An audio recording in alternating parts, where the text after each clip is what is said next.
മാധവിയുടെ നൃത്തം നമുക്ക് തൃപ്തിയായി. വലതുകാൽ ഊന്നി ഇടതുകാൽ മടക്കുന്ന വൈശാഖ നിലയിൽ നാം അല്പം ശങ്കിച്ചു.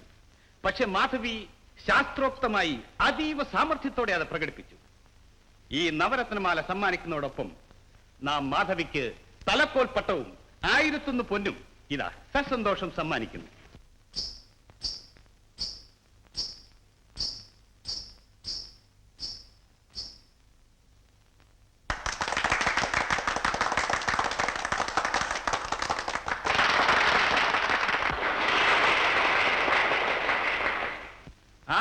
പൊന്നു കൊടുക്കാൻ തയ്യാറുള്ള ആരെയും ഭർത്താവായി സ്വീകരിക്കാൻ മാധവിക്ക് ഈ നിമിഷം മുതൽ അവകാശമുണ്ടായിരിക്കുന്നത്.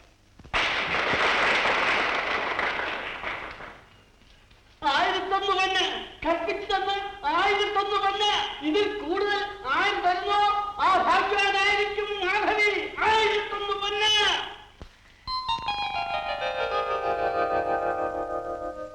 2000 പൊന്ന്. 2500 പൊന്ന്. 2500. 3000 പൊന്ന്. 3001 പൊന്ന്. ഒരു യുവതിയുടെ കലാവൈഭവത്തെക്കാൾ അവളുടെ കൈകാലുകളെയാണ് നിങ്ങളിൽ ഒട്ടുമുക്കാൽ പേരും സ്നേഹിക്കുന്നതെന്ന് നാം മനസ്സിലാക്കുന്നു. മാധവി, കലാദേവതയാൽ അനുഗ്രഹിക്കപ്പെട്ടവളാണ് നീ. നിന്നെ വിലയ്ക്ക് വാങ്ങാനായി ഇതാ കുബേരന്മാർ പലരും പണക്കിഴി ഉയർത്തിപ്പിടിച്ചുകൊണ്ട് മുന്നോട്ട് വന്നിരിക്കുന്നു. ആരെ സ്വീകരിക്കണമെന്ന് നീ തന്നെ തീരുമാനിക്കുക. മടിക്കണ്ട, നമ്മുടെ മുൻപിൽ വെച്ച് തന്നെ ആകട്ടെ.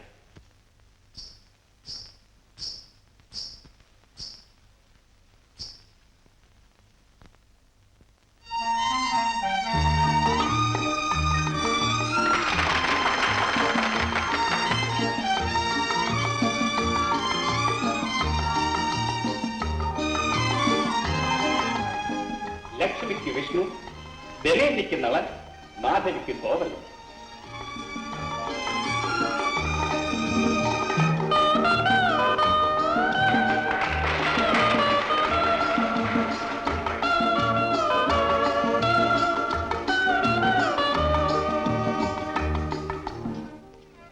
അവൻ വന്നു മോളെ. അമ്മ എന്തിനു എഴുന്നേറ്റ് നടക്കുന്നു? അദ്ദേഹം വരും. കച്ചവടത്തിന് പോയ ആളല്ലേ, അല്പം താമസിച്ചേക്കും.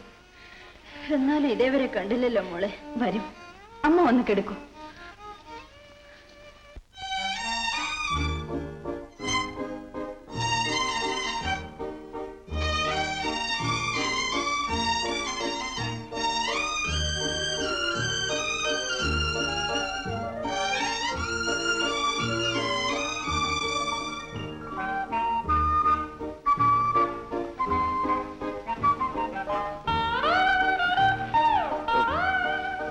ഞാൻ ഇതുവരെ ഇത് ഉപയോഗിച്ചിട്ടില്ല മാധവി. ഇതുവരെ അനുഭവിക്കാത്ത സുഖങ്ങളെല്ലാം ഇനി അങ്ങോട്ട് അനുഭവിക്കാൻ പോവുകയാണ്. ഇത് മദ്യമല്ലേ എന്ന് ചിലർ പറയാറുണ്ട്. പക്ഷേ മധു എന്നാണ് ഇതിന്റെ സാക്ഷാൽ പേര്. ഇത് കുടിച്ച് പലരും തലകറങ്ങി വീഴുന്നത് ഞാൻ കണ്ടിട്ടുണ്ട്. ഈ പ്രപഞ്ചത്തിൽ ഏതാണ് കറങ്ങാതെ നിൽക്കുന്നത്? ചന്ദ്രനും സൂര്യനും മറ്റു ഗോളങ്ങളും എല്ലാം കറങ്ങയല്ലേ. കുടിക്കൂ. ആ ചുണ്ടൊന്ന് തൊട്ടാൽ ഇതിന്റെ മാധുര്യം കൂടും. കുടിക്കൂ.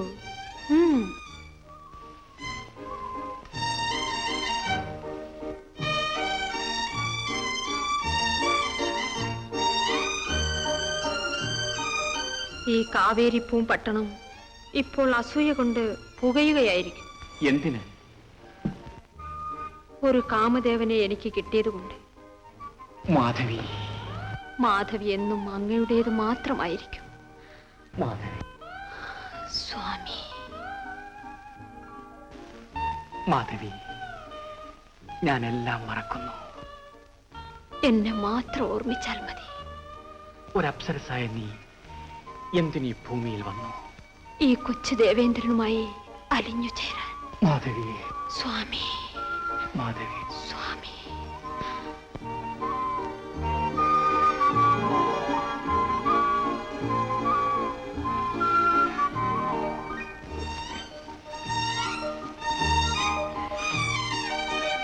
മാധവി, എന്റെ സകല സമ്പത്തും നിനക്കാണ്.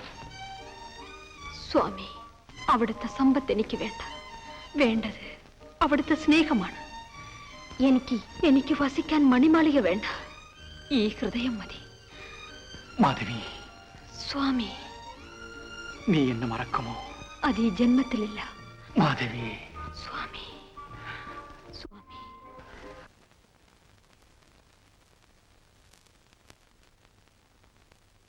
മനുഷ്യർക്കെല്ലാം ഭാഗ്യം വരും, എന്നാൽ നമുക്കിങ്ങനെ ഒരു ഭാഗ്യം വരുമെന്ന് ഞാൻ സ്വപ്നത്തിൽ പോലും വിചാരിച്ചിരുന്നില്ല. ആ, നമുക്ക് പ്രത്യേകം ഒരു മാളിക പണിയുണ്ടായോ? ഒന്നല്ല, 9 എണ്ണം പഠിപ്പിച്ചു തരും. വൈശ്രവണകുമാരനല്ലേ കോവലൻ? ആ, സാധാരണ കുബേരകുമാരന്മാരെ കാണാൻ കൊള്ളുകയില്ല. കോവലൻ ശൃംഗാര കുഴമ്പൻ. കോവലന്റെ മുഖത്ത് നോക്കുമ്പോൾ എനിക്ക് തന്നെ ഏതാണ്ടോ ഒരു ലജ്ഞ. നിന്റെ ഒരു ലജ്ഞ. ഇതെല്ലാം നമ്മുടെ മാധവിയുടെ ഭാഗ്യമല്ലേ?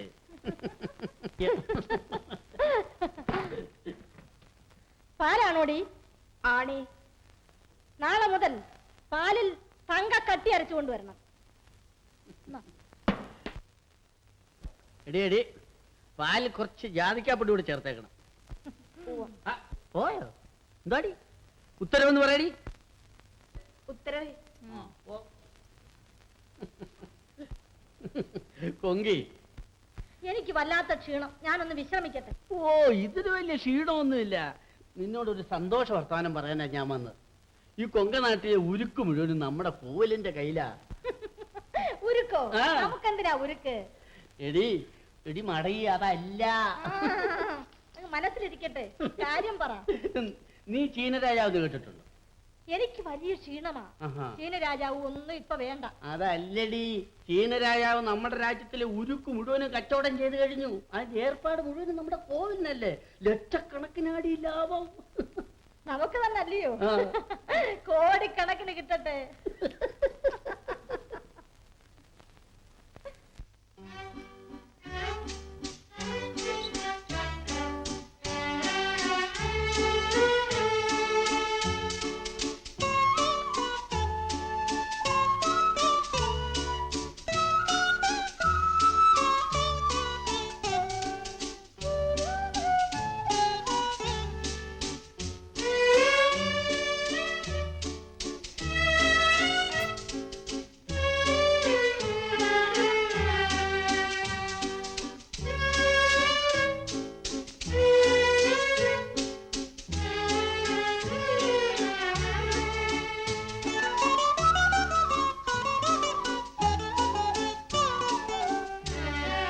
ആദിത്യ ഭഗവാനെ,